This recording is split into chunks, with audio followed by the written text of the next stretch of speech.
I'm sorry, Spyro, but you seem to be playing a hacked version of this game. This may be an illegal copy.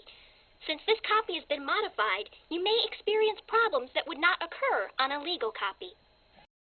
12 seconds later. FBI, open up!